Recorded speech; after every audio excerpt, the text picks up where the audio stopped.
feels like we're being watched. Hunted, even. But there's nothing out there. Only more darkness. I much prefer it when I'm the one prowling in the shadows, about to strike. Sorry, did you want something? Or just looking for a distraction? I've never seen such a concentration of shadow magic. We must forge on, but carefully. It will corrupt any who lack the power to control it.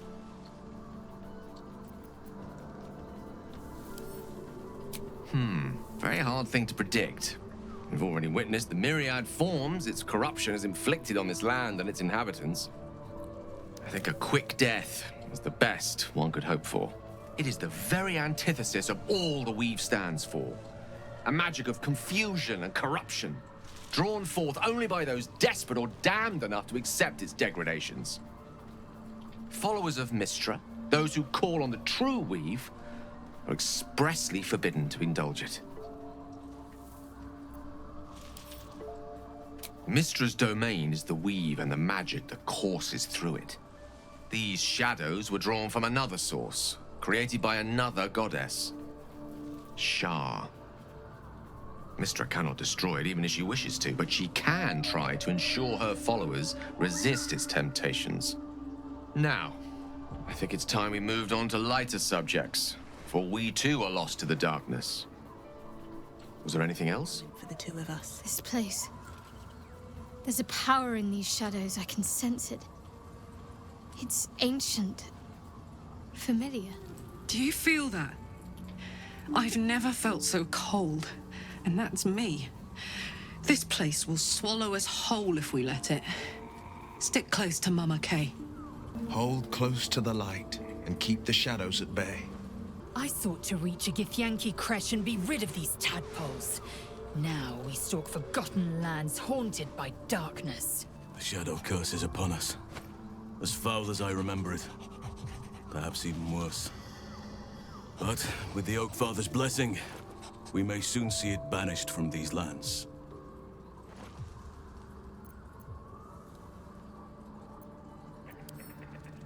It's not easy seeing the ravages of the shadow curse. But your camp is a most welcome solace. You've shared your fire with me, your company. A small pocket of light against the darkness. But one I couldn't do without. Thank you.